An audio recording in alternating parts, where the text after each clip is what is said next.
Est-ce que vous connaissez le 112 et est-ce que vous l'utilisez? C'est aujourd'hui la journée européenne consacrée à ce numéro d'urgence. Et oui, il fonctionne même sans réseau, téléphone verrouillé, partout en Europe et permet d'être dirigé vers la police, les pompiers ou le SAMU. Pourtant, Jean-Sébastien Soldaini, ce numéro d'appel d'urgence européen est très peu utilisé chez nous. En France, le 112, c'est tout sauf un réflexe. En cas d'urgence, ce sont les bons vieux numéros qui viennent immédiatement à l'esprit. Les pompiers, la police, tout ça, c'est le numéro qu'on voit dans la rue. Les camionnettes, tout ça, on les voit.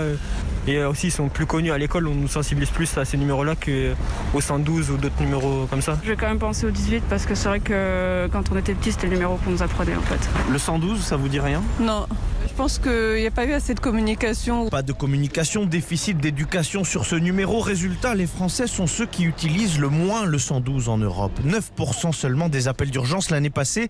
Et Benoît Vivier, responsable des affaires publiques pour l'Association européenne du numéro d'urgence, estime que c'est probablement trompeur. Il y a beaucoup de touristes qui viennent en France et c'est souvent les touristes qui ont le réflexe d'utiliser le 112 parce que c'est le numéro d'urgence qui est commun partout en Europe. Donc si on regardait vraiment seulement les communications qui sont faites par des Français, il serait bien inférieur à ces 9%.